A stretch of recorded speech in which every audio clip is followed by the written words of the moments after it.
Chapter 8. To Yanni, all is entertainment.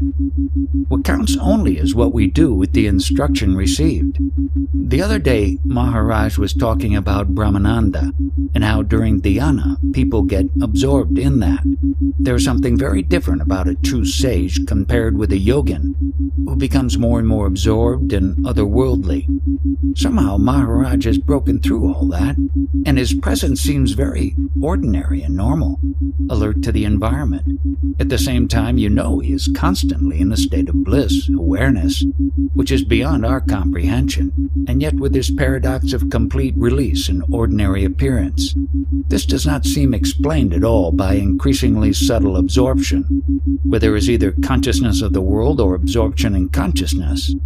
Maharaj has just received some medicine and a list of do's and don'ts from his doctor.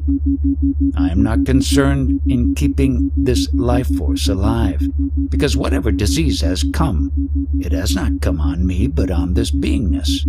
So from now on, these do's and don'ts will be only according to whatever that life force feels like doing, and I shall not accept either the do's or the don'ts from the doctor. So whatever the life force feels like doing, it will do, and whatever the beingness wants to do, it will do. Interpreter. The question of medicines is mentioned by a number of sages who suffered from the same disease, or rather those whose bodies suffered from it.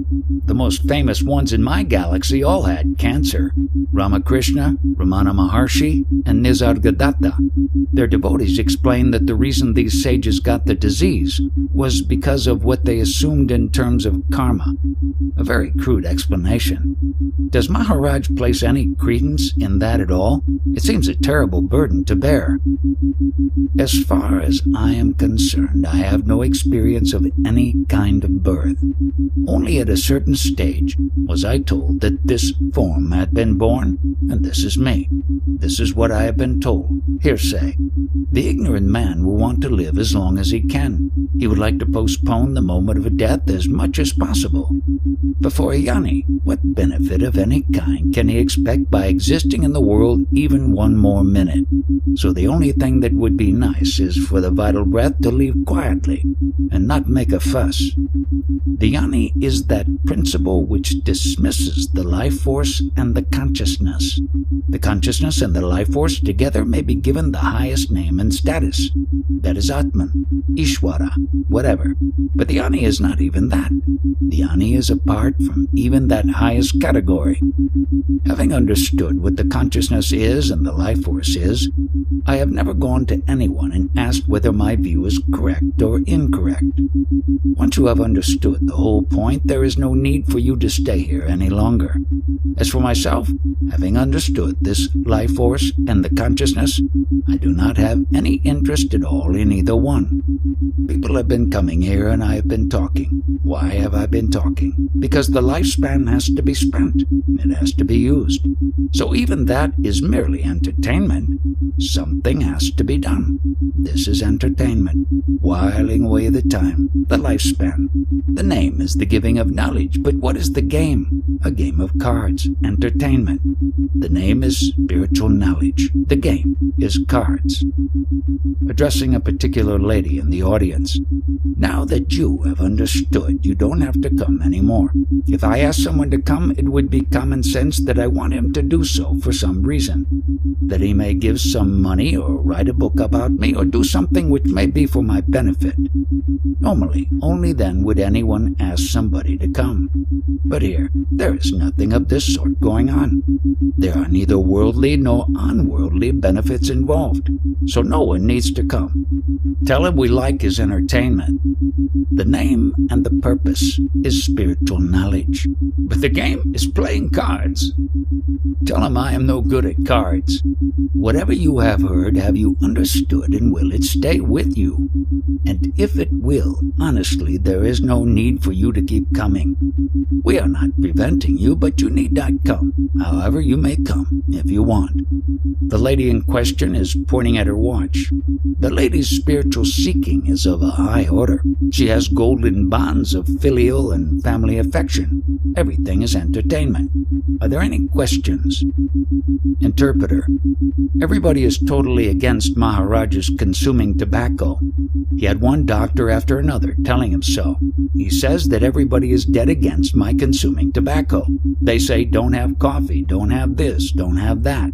So he says he may reduce it, but he is certainly not going to stop it altogether. And for what? Only to be alive a little longer? Is it not? He says even Vishnu, Rama, Maheshwara had a limited lifespan. Why worry about this? There is no necessity to come here for any blessing. No blessing can be given to you. No change can be made in you. No instruction whatsoever can be given to you. You were perfect even before you came here, and you will be returning absolutely perfect without even a dent on you. One has to learn through one's mistakes then. Who said that you have made a mistake?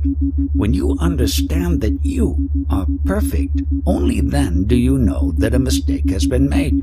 This you can know only when you understand your true position. Then you will know that mistakes were made. So when are you going to correct the mistakes? Is there any time? Actually not. There is only the realization of it. Any questions? Interpreter: He is so confident, you see, because whatever question you are going to put, you are framing it through your conditioning. And he knows he is beyond all conditions and can therefore answer any question. So he is always ready to answer you, and you are always trying to prepare the question through the conditioning of your mind, through whatever you have learned, acquired, all those things. So put any question you like, because he can answer you very confidently. He confers such a profound knowledge through the few words which he utters, and he does it all in an extremely fetching manner. Now he says, I am just whiling away the time. I want to pass the time, therefore I talk. Otherwise I don't want to talk at all. That is his greatness. To a Jnani, giving out the profoundest knowledge is also only whiling away the time, since he knows the truth about everything. It is all happening in a dream. He is answering you in the dream. You are coming here in a dream. What is to be answered correctly in a dream? And what do you understand correctly in the dream? The moment the dream leaves, everything goes away. You see, he is absolutely certain about the true situation.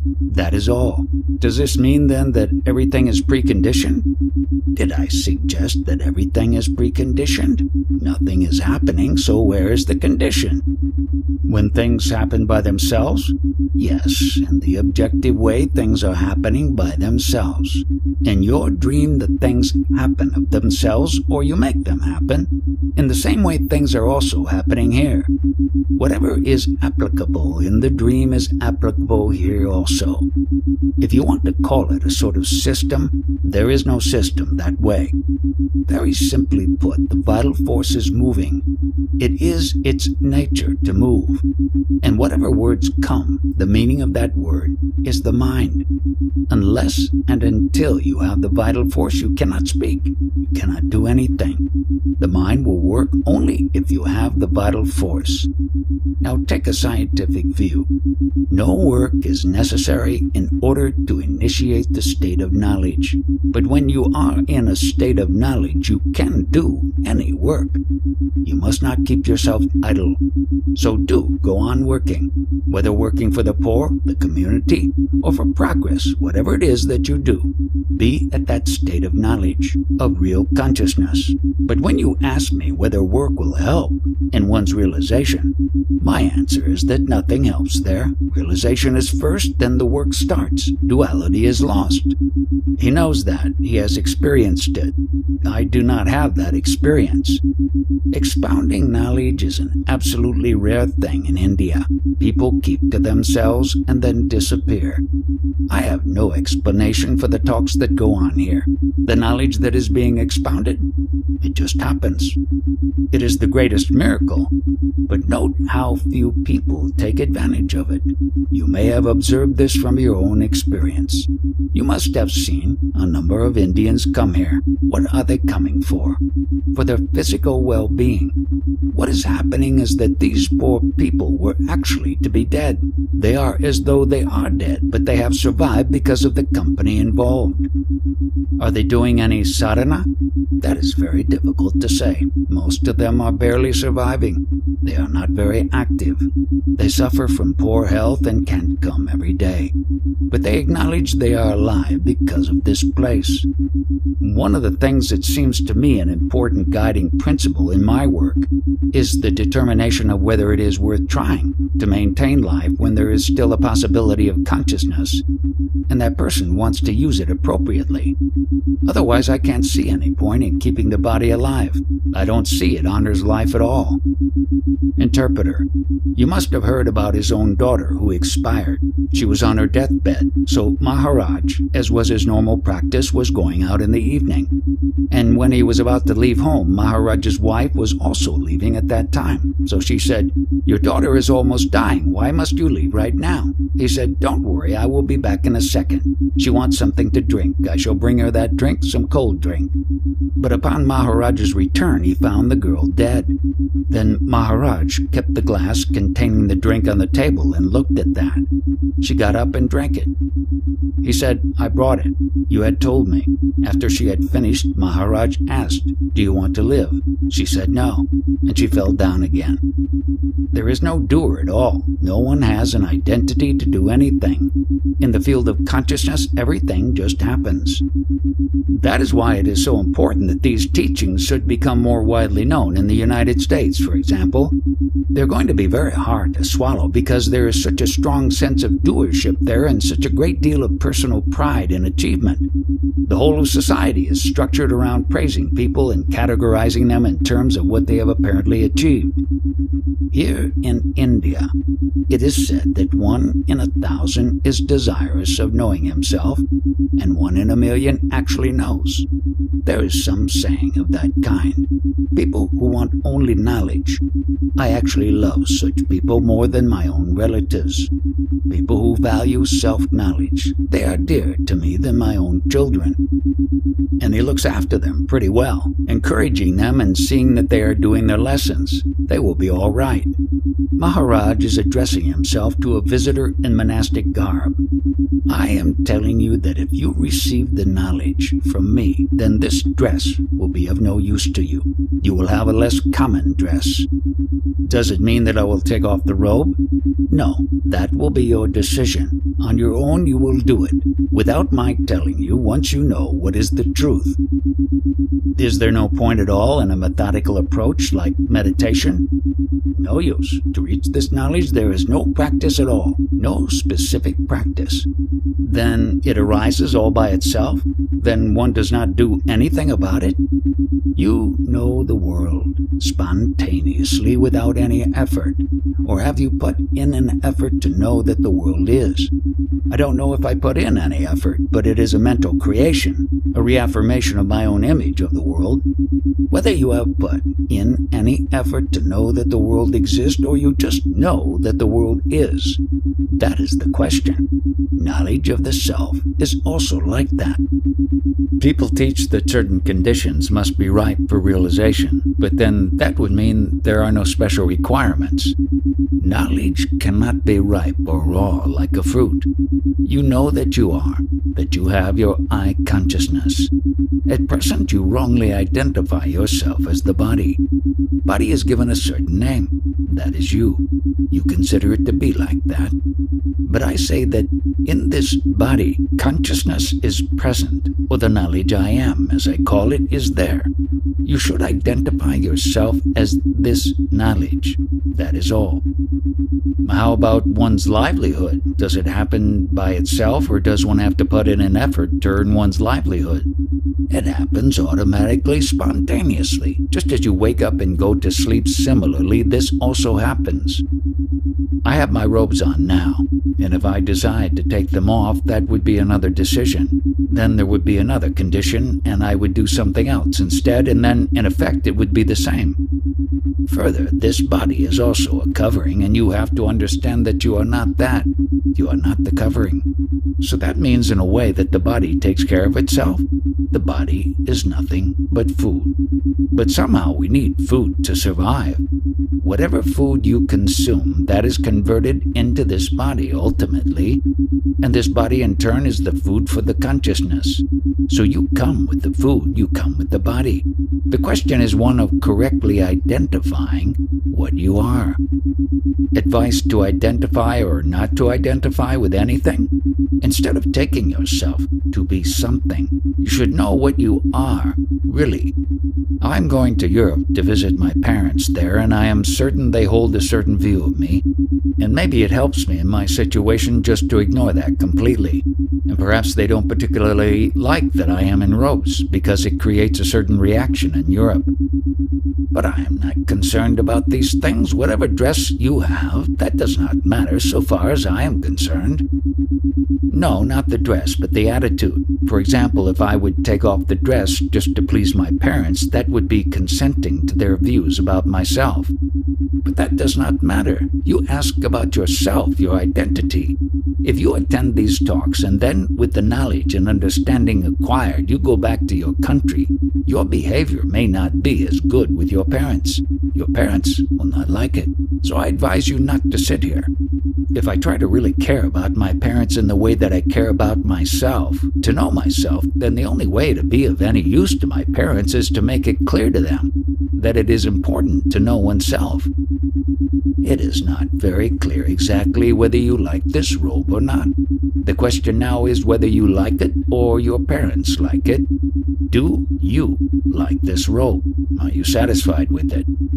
I trust that if they like it, I won't feel any urge or interest to change. Now, what about your parents? Do they like this? If you go around in this robe, will they like it? I can't say because I have not met my parents since wearing this robe. You come here today and tomorrow. From that day onward, you won't come anymore. Tomorrow you can still come. Why is it that I can't come here? You purchased that book, the 2 volumes. I am that. Now you read it. A new visitor has arrived and is asking a question. I have read the Bhagavad Gita, Upanishads, and did some research in prana. How is it possible to arrest the disturbing thoughts during meditation? Arrest the disturbance in thought?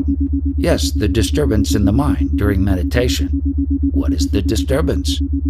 It springs from distraction. What do you mean by meditation? And what is the distraction? When you are concentrating on a mantra or on respiration, and there are many thoughts coming in and you cannot concentrate properly, you do not know what meditation is. The mind is the flow force. The mind is continuously flowing. That means the words are continuously welling up. When you do not get involved with the thought process or the flow of the words or the flow of the mind, you are not the mind. When you are in a position to observe the mind, you are other than the mind. I find it very difficult to do that. For meditation, you should sit with identification with the knowledge I am only and have confirmed to yourself that you are not the body. You must dwell only in that knowledge I am, not merely the words I am. The design of body does not signify your identification, and also the name which is given to you or to the body is not your correct identity. The name which is imposed on you, or the name which you have heard about you, you have accepted that name as yourself. Similarly, since you have seen your body, you think you are the body. So you have to give up both these identities and the indwelling knowledge that you are, without words, that itself you are. In that identity, you must stabilize yourself. And then whatever doubts you have will be cleared by that very knowledge, and everything will be opened up in you. The indwelling principle you are without words, let us call it Atman, the self. You are that self, and you are not the body. With that conviction, you must meditate that I am that self only. The self or the Atman sheds the body, which event we normally call death. But to the self there is no death. I repeat, the Atman discards the body. It is the body's death, but the self or the Atman does not die. But if one says, I am the body, then surely he is going to have death. Who understands with the help of intelligence? Hold on to that who, not the intelligence. Catch that, be that. My question is there a useful way for arriving at moksha? And are there particular signs for distinguishing which paths are the best for us? You just listen to all this, whatever is being said here. Follow that, abide in that, and be that. Don't ask me about other paths. The path I am expounding, you listen to that, and abide in that. How are we supposed to come to know this? Can you not listen to the talk? Can you hear it? So as you hear it, you be that. As I said earlier, time is moving fast. Can you stop all your questions? You started very well. You asked very relevant questions. I'm interested especially in practice, how to start it. Forget all about physical disciplines in this connection. I am telling you that the indwelling principle, I am, the knowledge that you are, you have to be that. Just be that. With that knowledge I am, hold on to the knowledge I am. It is very difficult to abandon attachment to action. Even in this way, it is not always easy to remember I am, the truth of the Atman. You know that you are sitting here. You know you are.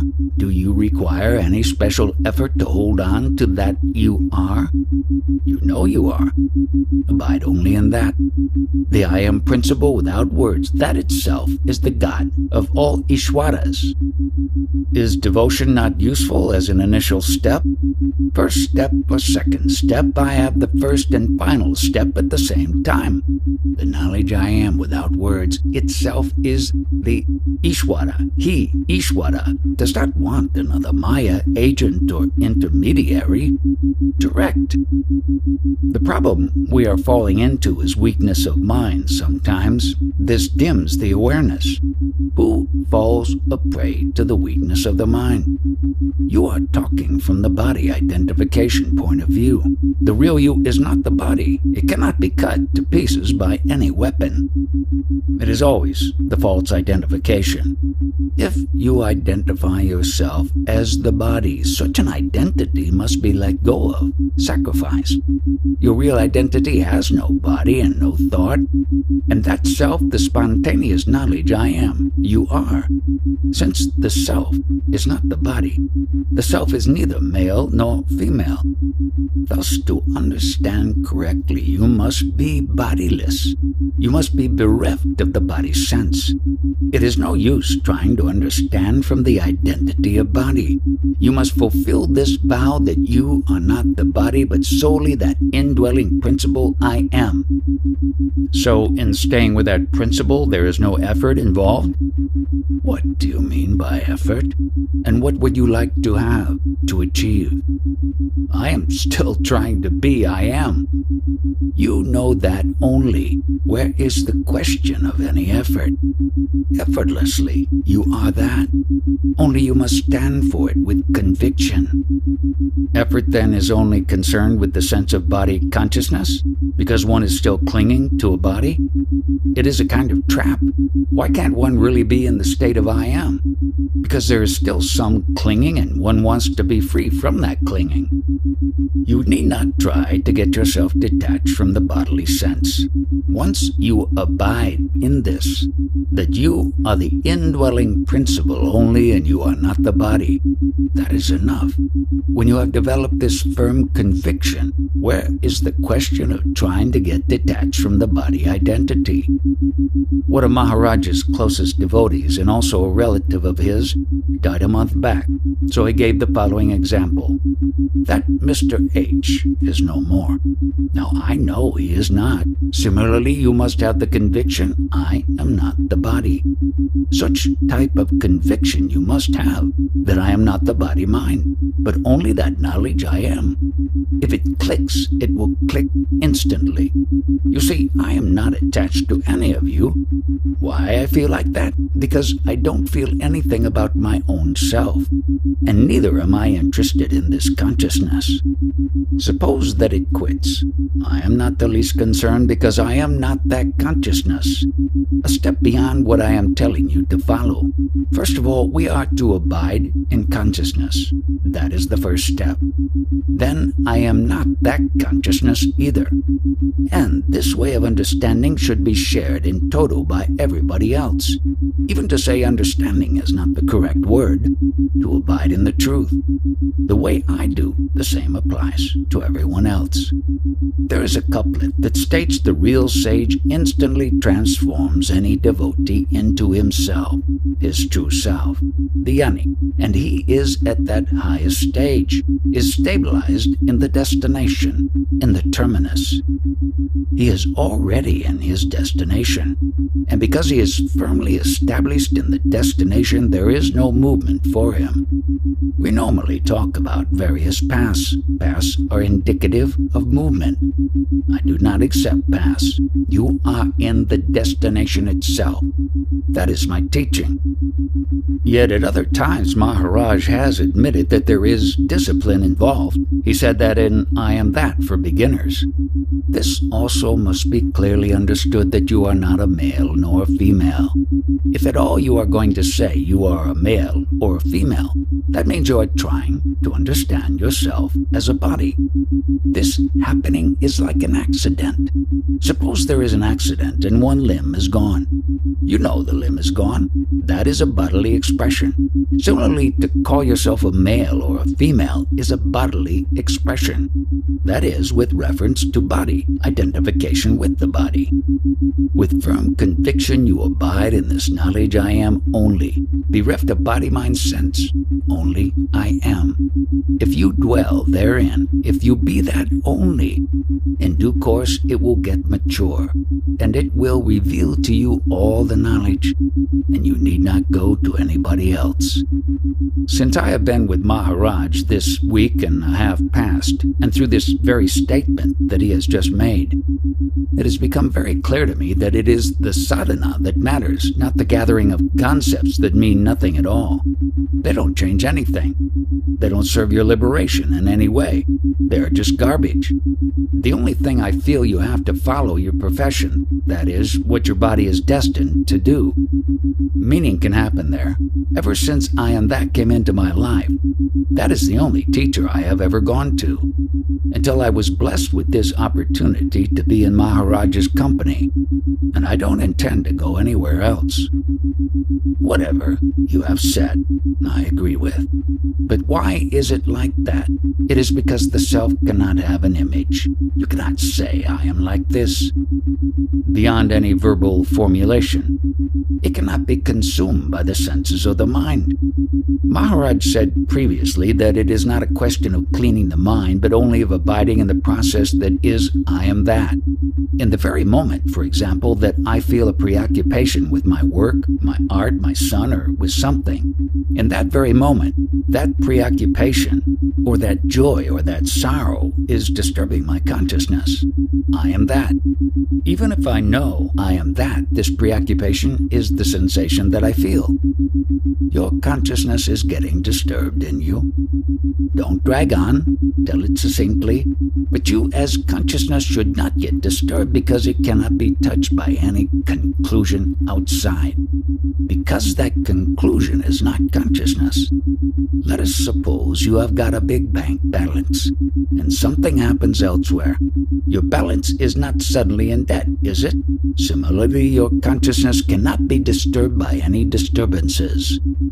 So this means that I have not this consciousness. I believe I have this consciousness, but I don't have this consciousness. That I itself is the consciousness.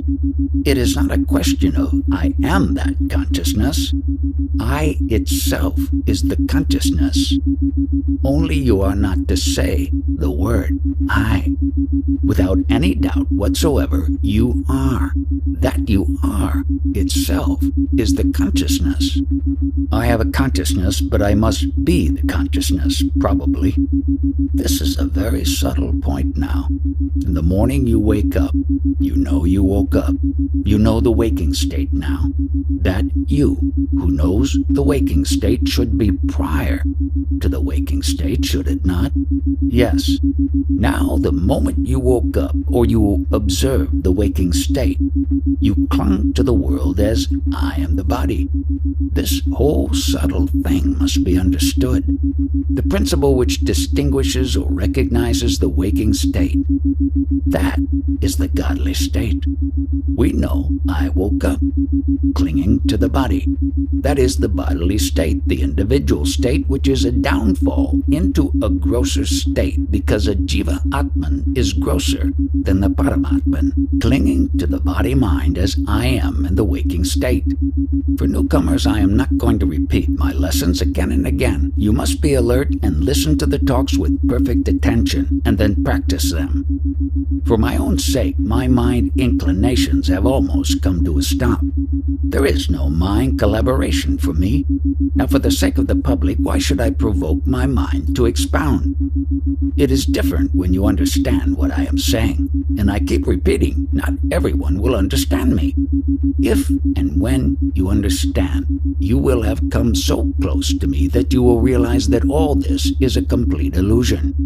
That whatever it is, because of which you see things in itself, is an illusion. Then you will throw up your hands and give up everything, since you are convinced that it is all unreal. What is happening now is that whatever is seen is considered as something concrete and existing, and man wants to enlarge on it. Whatever he has inherited, he considers that is something solid and worth having, and he wants to increase whatever his acquisitions are. Whereas the truth is that he himself is an object, and whatever he thinks and acts on is itself an illusion. Therefore, whatever he acquires is an illusion. So man's whole view of seeing things must change radically, and only then will he understand what the truth is.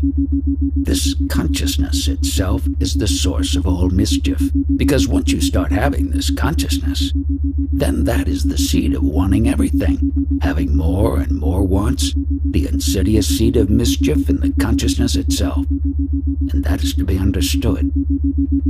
About hearsay, people keep saying things about reincarnation, any number of births. But even the Jnani, is he aware of a single birth?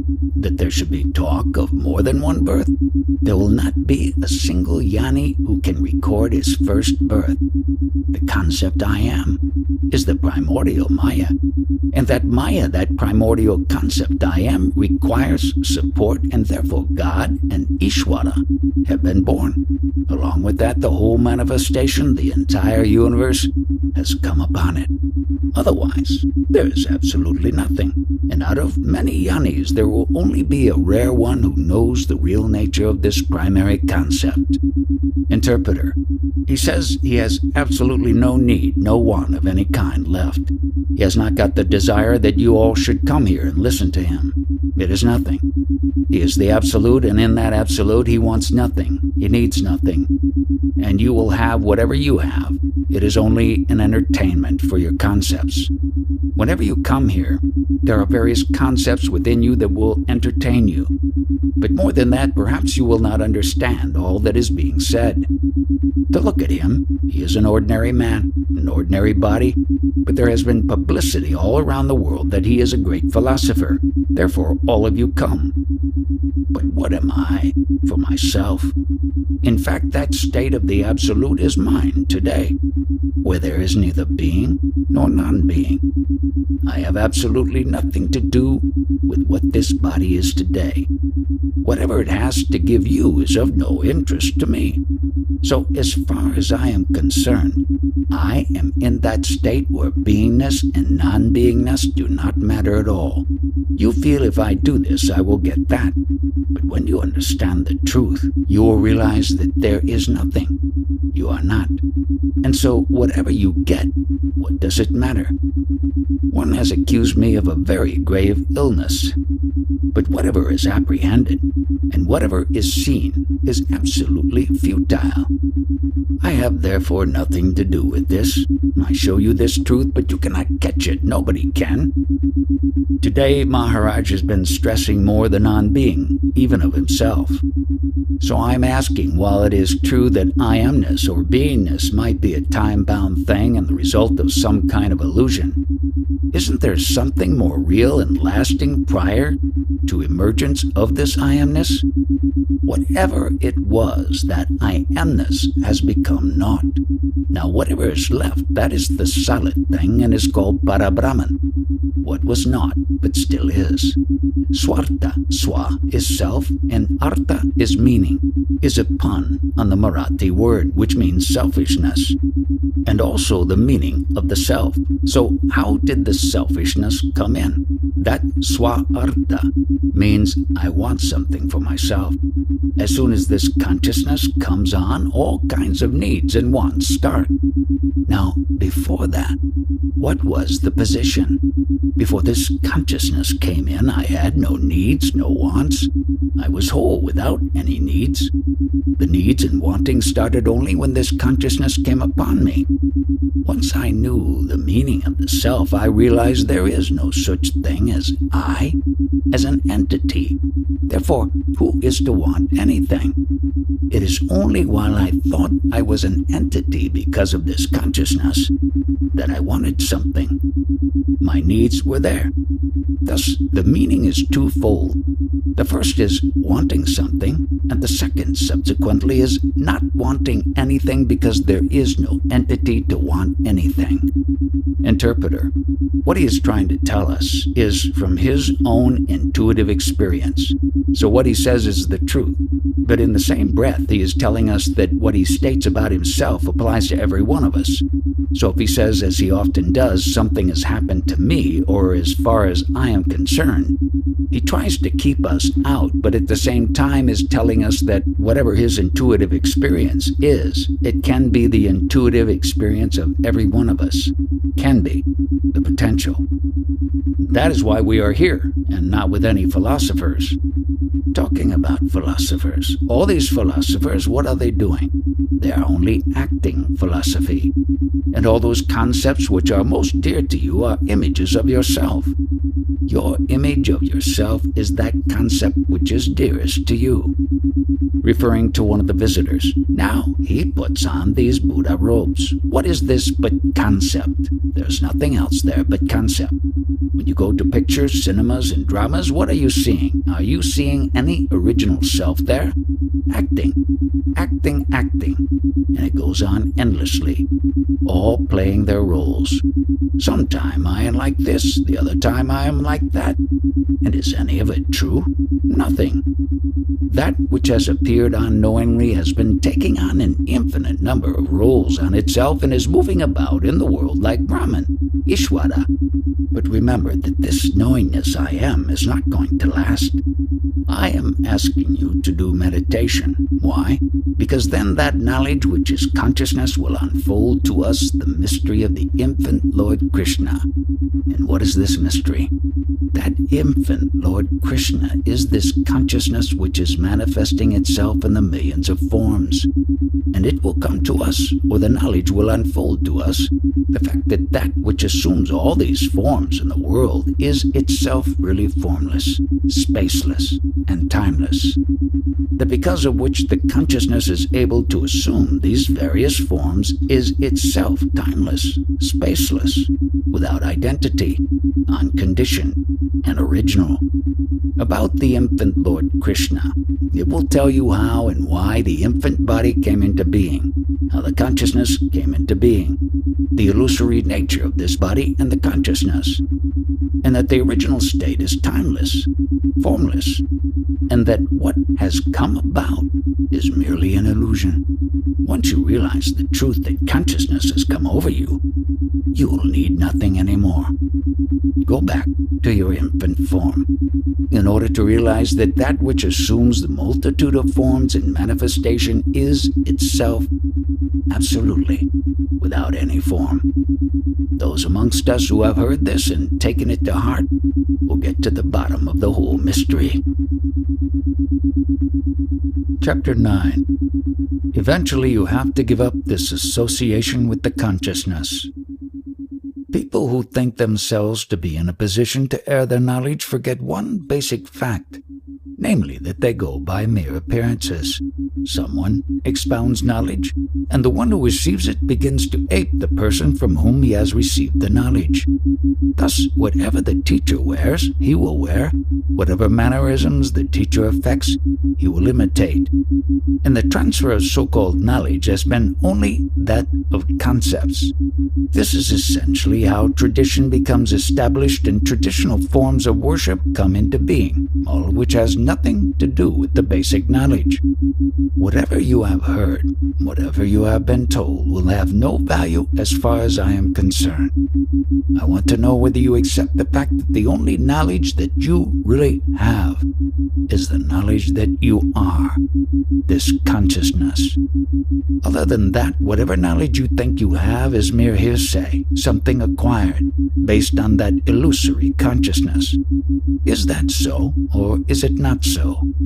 To me it is so. The knowledge has radically stripped away the baggage with which I came here. I just don't have any interest in it anymore. What is left is the basic concept that I am. That is the only concept that remains, and even that has to go. If you encourage it, it will build up all kinds of burdens. If you ignore it, it will go away. I feel since I have been here with Maharaj that the one thing he has drawn me back to constantly is this absolute need to dwell on the sense I am, and through that to transcend it. Anything else I can think about, say about it, do about it, will only distract me from the central command he has given me. And it is this instruction I first received by reading his books, which is only being thoroughly confirmed and strengthened in his company. It is the key which is the verbal form of his grace to me. In the end, one has to give up even the association with this consciousness itself. That is the ultimate aim. That to me is when the paradox of his teaching comes in, as one is always making this assumption about oneself.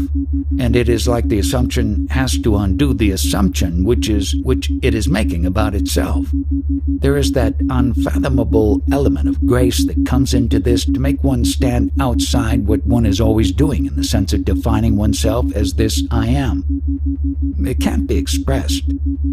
He who starts the search along a spiritual path expects to get something, but when he understands what I am saying, then the very need for something vanishes. Expectation itself disappears. One who will die with his ties of affection for the family, he will not be able to understand the gist of this matter, the secret of this knowledge. The ultimate conclusion one arrives at, if one understands the teaching correctly, is that there is nothing like an entity, I. Then where is the question of anyone wanting anything? So whether it is something worldly or unworldly, where's the question at all of anything to be sought, and by whom? Consciousness has come upon one by itself, spontaneously, and that which has come spontaneously will go away in the same manner. So what is it that I can consider as my identity? That this consciousness has come upon you unwittingly, spontaneously? Is it or is it not a fact? It is absolutely true. I have nothing to do with the rising or falling of this consciousness. Maharaj was talking about desire this morning and how for a man who is completely liberated, his home is the absolute and desire comes to an end. What I am wondering is whether that is the case in absolute sense. It seems to me that as long as this body body beingness is in existence, there will always be desires arising. Do they have a more lawful nature and do not bind for the man who is liberated? Or is it that desire truly comes to an end, and the only urges that arise are purely for survival of his body-mind? The yoni may do whatever he likes. Outwardly it may appear that he has desires and is trying to fulfill them. But ultimately, when he knows that he has no identity, he is the Absolute. Then who is going to benefit from these desires? Who is even concerned with them? The force of desire is undone, that is clear. After listening to this talk, what do you feel about yourself? There are still desires arising in me that I am not free from. That is very clear. And also that this body-mind has its destiny. The main message, to me, of his teaching is that a life in the world and a life of service are perfectly compatible with the spiritual practice which he recommends, and the desires that still arise will lose their force, not because of any manipulation on my part, but simply because I turn to this practice instead of the desires. If you consider yourself to have a name and form, to have an identity, then the desires will have an effect on you. But when you know that you really do not have any design, no color, no name, no form, then on whom will these desires have an effect? So often people, when they begin a spiritual practice, get very upset. It is commonly reported when you come in the graceful company of a spiritual master that these desires seem to get intensified rather than magically dissipated. And it is like Maharaj 2 or 3 days ago was talking about the life force being intensified and this purification taking place. What he was saying to me was that there is nothing you can do about these desires. This is what I have understood from his teaching. The only thing we can do is to turn to this practice with more sincerity, more intensity, and just leave the desires to themselves.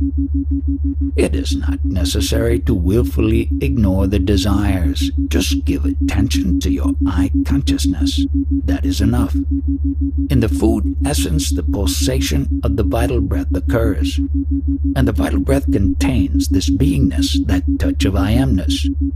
And that touch of I amness, or this consciousness, with the help of the body and the vital breath, carries out all the activities in the world. If the consciousness were not there, nobody would feel the vital breath. In this organization, what is your identity? What are you? I am that which observes. From what I hear Maharaj saying, it is not that the vital breath in the liberated state comes to an end. Obviously, its play is still present in Maharaj. You are observing what? The play of the vital breath in the body. At the same time, do you not also observe the consciousness? When the vital breath is there, the consciousness is also there. That consciousness, or that I amness, is termed Ishvara, godly. When the vital breath is gone, that godly principle is also gone. The presence of the animating force that this vital breath represents to us, the time I most observe its action is when I'm doing what Maharaj tells me. In that sense of I am, one feels all sorts of things happening in the body that are not normally noticed. I'm not sure if that is what he is asking. I am asking whether you are observing consciousness also. You say you are in a position to observe the vital breath and its actions through the body, the bodily activities. I feel it can't be observed, the consciousness. Can you observe consciousness also? How do you know that you are? The consciousness knows. The body does not know. I think consciousness gets used in many different ways. To me, consciousness is awareness itself. I know you use it, the word, in a different, more specific sense, but this is the way it is for me. No, I don't feel consciousness is like a thing you can observe. I think this type of definition of I amness is a gift. Do you want to know? Do you observe consciousness? Do you observe I amness? I amness, yes, sometimes. For many hours you are witnessing the consciousness, that I amness. What this means is that you know that you are. That is all. Witnessing means just that. Since you know you are, you know all other things. First, the knowingness knows itself. Knowing that that I am. And in the illumination by that I amness or that consciousness, everything else is observed.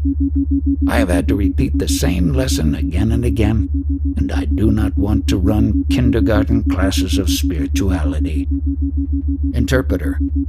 People go to visit and have a look at the sages. They are not interested in getting knowledge, especially not this kind of profound spiritual knowledge. So Maharaj is saying, since most of our people are like that, you can just tell them you have seen me and you better go now. He will not presently invite newcomers.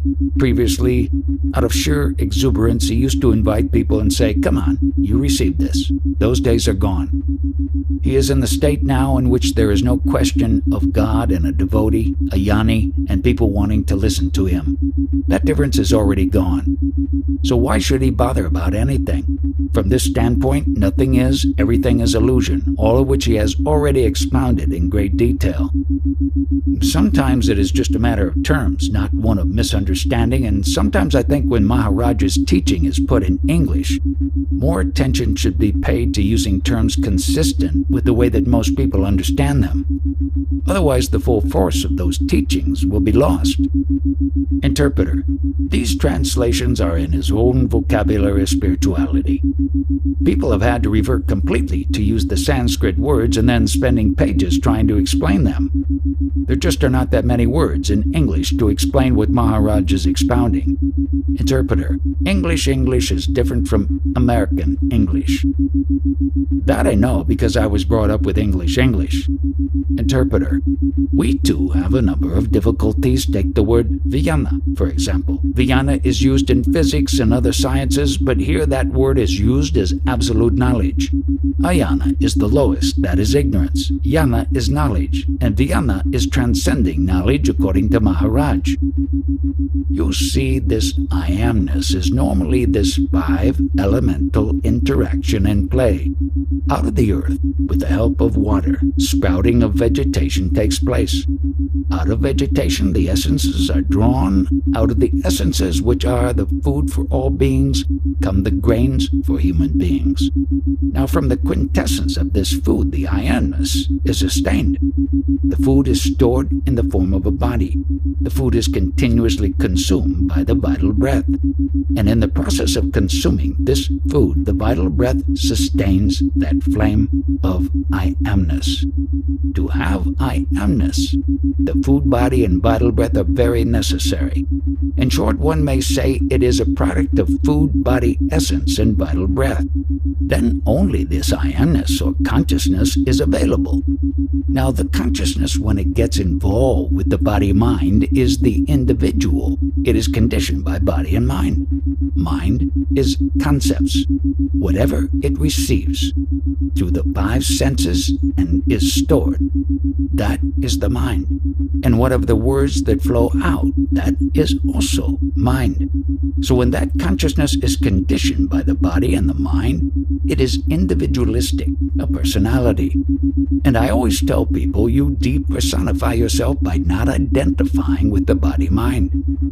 When you do that, you are that manifest principle.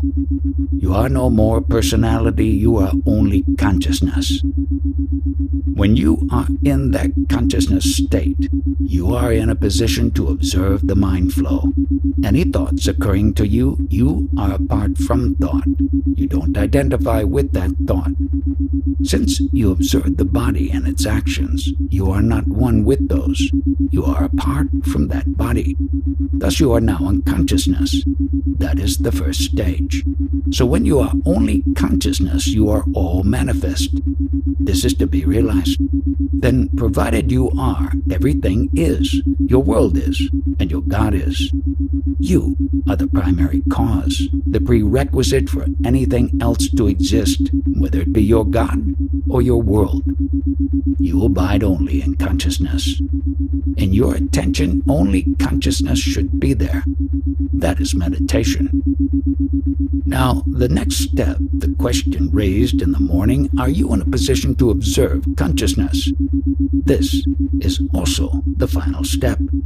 When you are in a position to observe or witness consciousness, and of course the vital breath, body, and its actions, then by virtue of that very observation, you are apart from the consciousness. Maharaj has mentioned this on other days. Like the first step is getting established in this awareness of I am and being confirmed, strengthened, and stabilized in that condition. Then one is in a position to witness what one always assumes oneself to be. So when you are in a position to observe consciousness, you are out of consciousness. Then you are what we call the awareness state, the vijnana or jnana state. It is firmly stabilized in you, or are you still wavering, vacillating? This central sense of I amness has become much firmer since I have been here. Without me having to go home, get my book out twice a day, read it, and then remember what I should be doing. I find I am being naturally drawn to it time and again during the day.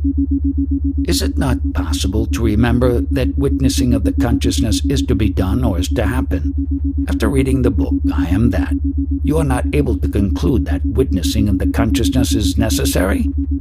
Suppose you just got married. Thereafter you know you are different somehow. Your status has changed. You witness your wife. You know you are a husband. Similarly, after reading the book, you know consciousness is there. Is it the consciousness, not witnessing the consciousness? Reading is one thing, but actually applying it to yourself is another thing. Having understood my talks, are you able to fathom your own identity? Could your identity dawn upon yourself? At moments, yes, like the sun coming up at dawn, our overwhelming sense of it. Can you understand the dawn? Before the sunrise, can you understand sunrise? Intellectually, yes. Not at all. You can't witness it. The knowledge I am, has it drawn a tangible or perceptible image? Is it very clear, this particular point? Then how are you going to carry out your normal worldly activities? Since you know that you have no innate form, no design, how are you going to carry out deliberately your responsibilities? I am not going to carry them out, they're just going to go on. Have you been able to erase completely that symbol of birth that you represent? Not completely, no. Then how can you state that you have got the knowledge? I am not claiming for a minute that this is stable.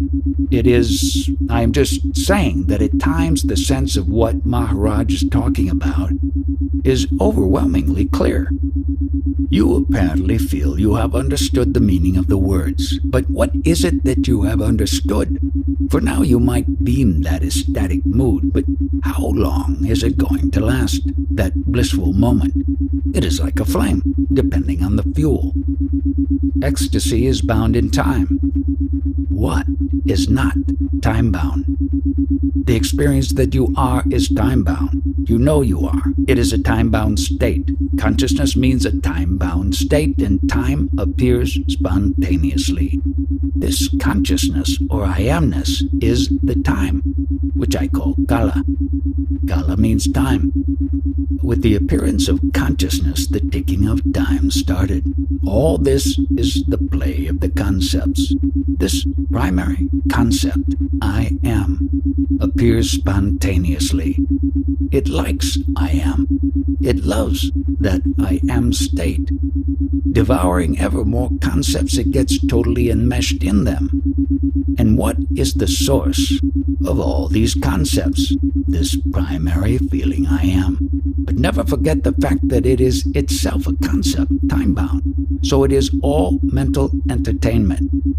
The world is an illusion, not eternal. Why is it unreal? Because none of the knowledge is going to remain permanently as real knowledge. I had a number of identities. I was a child. I was a boy. I was a teenager. I was a middle-aged man. I was an old man. Like other identities that I thought would remain constant, they never remained so. Finally, I became old, And then I had to be fed, with the bottle. So which identity remained honest with me? About the maturity you get with age. Although on one side you get more mature, the other side gets chopped off, cut off. At one side I have aged so much, grown with age, but at the other side I have cut off the remaining life. Whatever I had collected as my own as knowledge, I have finally discarded. And nothing remains with me at the moment of death. Everything is gone. Right from childhood to old age you have various associations, physical, mental, and conceptual. These associations will not remain with you till the end. All are passing phases. Finally, the association of I amness, which you presume to have with you constantly, is in the end also going to quit you, because that, too, is time-bound. Thus, when the body drops, that I am feeling which had been there from childhood also leaves. So that which is eternal and the truth is something beyond the grasp of the 5 elements. It transcends all 5 elemental states. Whatever is being witnessed is constantly changing. Only the changing state is being witnessed, but the witness is not changing. And when finally witnessing stops completely, there is the eternal state. This riddle will not be solved until you get the knowledge of your birth. How is that possible? Don't ask me, inquire within yourself. That knowledge about your birth you must definitely have. True, but in this world, even if you are on the right path, or if you do good, you never get what you deserve. What you think proper in the morning becomes improper in the evening. The principle which knows that is not even contained in the book I Am That. It does not have that information. What is that principle? No book can contain it. No words can describe it. If you understand that it is beyond all words, then would you have that pride or ego that you are realized? If you are realized, there will be no room for it. Interpreter. To drive home that point, he does not just go along with the questioner, but takes an opposite line of argument, playing as it were a special kind of devil's advocate. That is his great service to us. If we still have an image that we want to present to him, we need to see that. He makes us feel it very strongly. If we truly heard and realized what he was saying, there would be no insecurity. There would be nothing in us that he could threaten. Yet there is. If that happiness in which there is no room for ego were truly ours, there would be no insecurity left in us, no fear, no anxiety.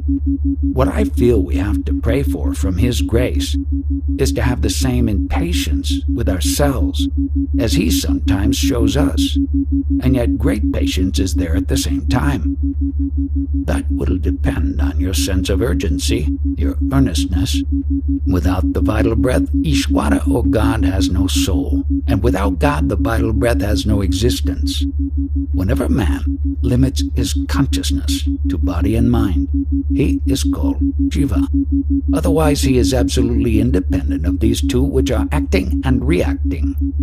Consciousness, which expresses itself in various shapes and forms, is all one, whether it be an insect, a big boar, or a big man. There is no difference whatsoever. Without the vital force, nobody can worship God. Actually, it is the vital breath, the life force, which is worshiping God. And without God, there is no existence of the vital breath. And without vital breath, there is no expression to God. Without this vital force, would there be even a reference to God? When this life force seeks the consciousness as God itself, then dawns the light of the consciousness with which the life force works and achieves what it wants to achieve. That is, oneness with God. Even if you take the life force as God itself, the result will be the same, because the working principle is the life force. The consciousness is merely the witnessing process.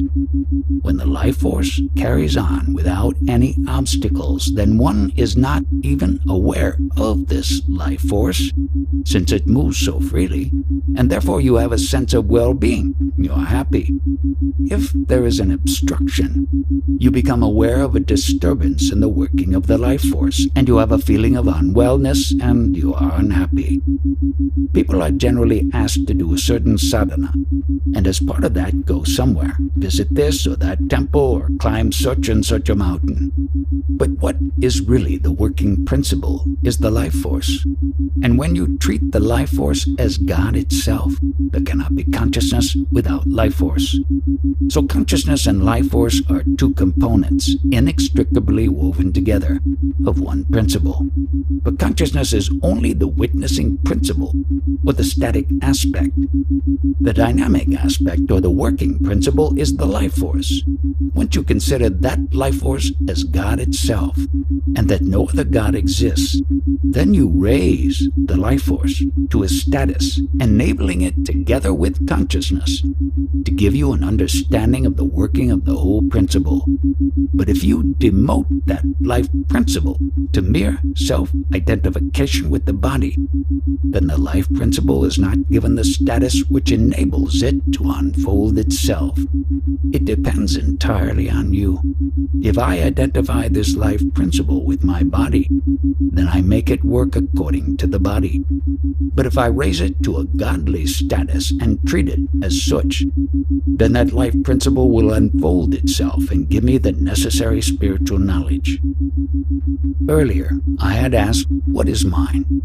Mind is only the outflow in words of this life principle, the prana. And how does the mind work? The mind is limited to the conditioning to which it has been exposed. Therefore, the mind cannot go beyond the specific molding it has undergone in the individual. Thus, the working of the mind differs from case to case. And about this prana, you have been asked to pray to such and such a God. So what does one really have in mind? Only the words, the designation allotted to that God. But one forgets the principle and sticks merely to the words. But without the life force and consciousness, the words themselves would not come. Therefore, instead of identifying oneself with and praying to some word which has been given to denote the life principle, pray to that life principle itself. Earlier I had quoted a couplet in Marathi which says that which is one's constant companion every moment of the day is the consciousness. Can anyone think of a single moment without this consciousness? So this is our friend which is with us for 24 hours a day. So pray to that constant companion of yours and not to some imaginary conceptual God.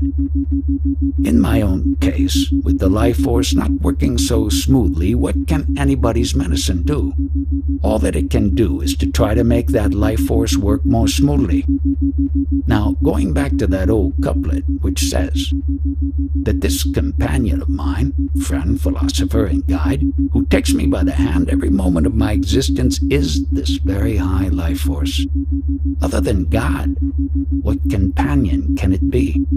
Although the one who wrote it is probably thinking in terms of some conceptual God. Think for yourself. Who is this God who is your companion every moment of your existence?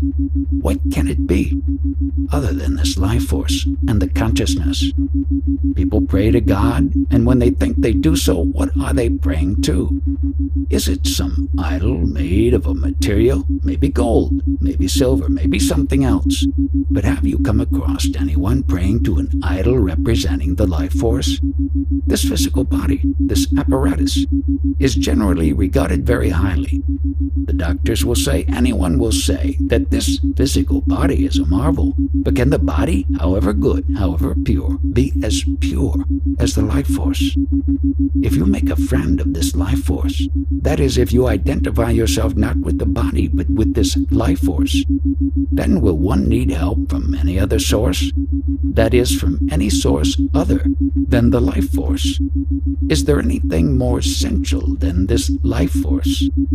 If you have a choice by which you could have the life force or anything else, is there anything that you would give preference over the life force? Well, the making of that choice itself would depend upon the presence of the life force anyway. That is the point I am trying to make. That is why this constant companion is this life force, without which nothing can happen. When the life force comes into contact with the consciousness, this combination of assumes the status of the highest God. That is, for one who has identified himself not with the body, but with this life force, can there be the need for anything else from any source? Has anyone been advising people along these lines? The life force plus consciousness, which has assumed any number of forms, is that meant for any one particular form, or is it for the total manifestation, the totality of sentient beings? In other words, I don't have the life force, but the life force has this one form, along with millions of others. Has anyone made any capital of any kind in order to pray to and please this life force? You don't need anything to pray to this life force. This principle has, deliberately or otherwise, generally been kept a secret from people who seek spiritual knowledge. For all these 40-odd years, I have been giving attention to individual persons. But now, I have not got the time, the strength, or the stamina to deal with particular individuals. I will only talk generally, and people can make the best of whatever they hear. If someone does not like it, he can go. My feeling is that if we hear him generally, all these niggardly little personal problems will take care of themselves anyhow. Previously, I asked if there was a choice. Would a husband prefer his life force to his wife? Would a wife prefer her life force to her husband? So far, we have been using the expression, praying to the life force. So I ask, can anyone live without the vice?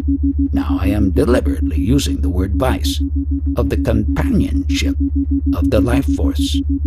I am employing the word in this way. The life force is the yoking, like of a bullock or a horse. In the absence of this joining with the life force, can anyone act at all in any way? If I decide to go somewhere, but my life force is not functioning too well and therefore I am ill, then will I be able to go even with all the determination in the world? So ultimately, even though I may think I am acting or doing something, it is the life force within which is driving me to or preventing me from doing something. Millions of rupees have been spent in preparing an idol of gold or whatever the most precious metal. But if I don't have the life force, does it matter to me whether the idol is made of earth or gold, or that there is even an idol at all? So long as the life force is there, whether in a fit working condition or not, whether well or unwell, the body is alive. But once the life force leaves, the person is dead. Therefore, everything depends on the life force. Would you like to ask some questions? Who is eligible to ask questions? It is that one who has made deep friendship with this life force and this consciousness, who realizes the importance of the life force to the extent that he loves the life force as himself and not his identification with the body. Someone who has this love and has not identified himself with the body, he has conquered everything, and such a person only is eligible to ask questions. The union with this life force is in no way different from the love for the life force. The companionship with the life force, that is, this unity is love. Life force, love, and consciousness are all one in essence. By all means, use your body to work in the world, but understand what it is. The body is only an instrument to be used. You are not the body. You are the everlasting, timeless, spaceless principle which gives sentience to this body. This is the most secret but the simplest principle as far as spiritual knowledge is concerned. I will give you a specific instance in one who has understood the principle and is one with the life force. When this life force is ready to leave the body, what will be his reaction? Apparently, that will be the moment of highest ecstasy. Why is this? Because what is manifest is now going to be unmanifest. What was said is to happen in the case of a jnani at the moment of death. However, it should really happen in the present moment when life is there, and not only at the moment of death. That is extraordinarily difficult because a very slight identification with the body remains. It is extremely hard to get rid of that remnant of identification. Words are used only as a means of communication at any particular moment. Time, space, whatever objects in the manifestation, are they not there because of the same principle? Manifestation is possible only if the life force is there. Then only is it sensorially perceptible. If the life force is not there, as far as that particular individual is concerned, there is no manifestation, there is no earth, there is no love, there is nothing. The concepts we have carefully accumulated over a time will all be useless. It is this life force's conscious presence, without any form, which has been called God in various names. We have to repeat the fact to ourselves that I am not the body, but the life force and consciousness. That is my nature. In order to know that, one does not have to practice anything. It is there, as an innate fact. Only after this consciousness has come upon me, I am aware of various kinds of needs and wishes and ambitions, happiness and unhappiness, pain and lack of pain. Everything is only subsequent to the appearance of this consciousness. Before that, there was nothing. The gentleman says he has come here to seek exactly what I am talking about. Of course, who will come to me for any other purpose? Self-identification, that is, identification with the body, is so powerful that I wonder how much of what I say will have any effect. And I do not blame you either. There is no limit to the extent of worldly knowledge that can be acquired. But all that is traditional knowledge which refers only to the world. To collect all that knowledge which has come down from the ages, one forgets who or what is really at the root of all this knowledge, that principle because of which knowledge of any kind can be acquired. If one travels in the world, one must have all kinds of knowledge to make that travel pleasant and successful. But if one is not a traveler, but merely a witness of the travel that takes place, why do I need knowledge of any kind? The physical construct which has been created as a protection for the life force, one accepts that as oneself. That is the whole difficulty.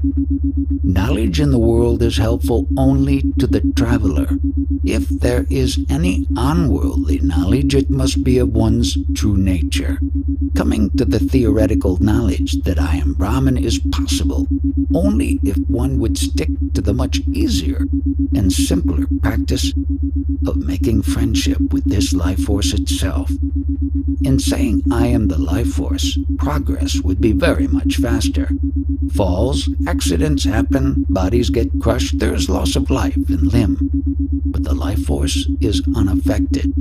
Whoever has made this world and is concerned with its working is not worried about it because there are innumerable forms which are ever created for the life force to work in. So if a few of them get crushed, the Creator is not worried. Are pranayama and this making friendship with life force the same thing? Pranayama is a practice for achieving this goal. The son of a guru is not a proper son if he gives more importance to what somebody else says than what his own father says. In coming here, are you not belittling the status and importance of your own guru? Is he angry about it? Interpreter: not angry, but clarifying the situation. If a pupil considered God to be higher than his guru, then again he is not a proper pupil, not a proper seeker. But who is conscious of this fear of death? Second visitor: the thoughts. Which are? Who understands the process of thought? The mind. Who understands the mind? What is there prior to mind? I don't know. There must be something, because it is holding the thoughts. Yes, therefore I am asking you, what is it? That there is something. When do you have to say it? You know there is something, but you do not know what it is. You are able to say this or anything else only when you have the sense that you are, the consciousness that you exist. So stick to that consciousness which tells you that you are. Give up your identity with the body and concentrate your thoughts on the self. That consciousness which gives sentience to the body. It means we are not body and mind? Who has heard this? You're saying that you are not the body. You have said that you are not the body, so who is it that has heard this and understood it? I have heard it, but not understood it. You say, I have heard it. But who is this I? Who is it that has heard this? Here. I am sitting. Now you are sitting here. You know that you are sitting here. So who or what principle is it that knows and understands you are sitting here? For a confirmed fact, there is no doubt about it. The answer is that the ego is this identification with your body. But I want to go prior to that. How can I lose identification with body and mind? What is the principle because of which you know that you exist and because of which you see the body in the world? What is it in the absence of which you would not be able to see your body and the world outside? But I am still doing it here. I will not insult your guru because this is the basic question, and the answer to this question must come from your guru. Put this question to him. It must come from the guru, or must it come out from myself? Whatever the guru will tell you is the same as that which comes out of your own self. That which you are seeking within you is the same as your guru. It means the guru and myself is existence itself. The difficulty with you is that you consider yourself as your body, and you consider the guru's body as guru. That depends on my eyes. I can see only the outside. Unless you recognize and understand that principle which enables you to see the world, how can you understand anything? It is the same basic question. Giving you the answer will mean insulting your guru, which I do not intend to do. Did Maharaj get the answer from his guru? Do I have to give you the answer to the question whether my mother had a husband? How are you concerned? You can't get knowledge by seeking answers to such questions. What equipment you are having is that prana. Upasana means worship of prana. For doing that, what equipment do you possess? It is prana itself. Along with prana, there is that knowledge I am, or the consciousness. These two things are available to you to do anything. Nothing more than that. What I understood was that we honor, we worship that life force by giving attention to the consciousness. That is okay. That is the way. I consciousness, or that knowledge I am, is great God, the Ishvara principle, and that prana, vital force, is great power or great energy, the kinetic principle without which there cannot be consciousness. Then the knowledge I am, or the consciousness, is the most needed, the most coveted thing. Everybody wants to sustain that, hence all the efforts. That is the first thing. Along with that, you need so many other things. But the first requirement is that consciousness itself, the self-love. As long as you don't have the understanding of what you are, all the efforts and trouble are inevitable. They are automatically there. But once you get an inkling of what it is that you really are, there's no need for any effort or for any trouble to arise. In the earliest stages, there is self-love, but that love is formless. In the later stages, even that self-love goes. Then witnessing occurs of the self-love being absent. I am describing my state. It is something like a hollow stick, a hollow tube. No self-love being present. The love for existence has vanished. Yet existence is there, and activities are taking place, like Brahma, Vishnu, or Ishvara. I have not taken any pose or stance because there is no material to support it. People come here and some do not understand. They argue, quarrel with me, fight with me. To them I say, okay, you are right. You need not attend anymore because you cannot understand me. The reason for that is your identification with the body, which you are unable to let go of. People will talk to me. They will do so only when something occurs to them. Some concept occurs, and the words start flowing. So whatever question someone poses depends upon what occurs to him at that moment. That person will identify himself with the body. He has formed the conviction that he is the body. And from that standpoint, he is asking the question, but should I consider you to be a body while I am talking to you? How is that possible? So the questioner is full of color and design, whereas the one who replies has neither. How can they possibly agree? How can the questions and replies ever relate to each other?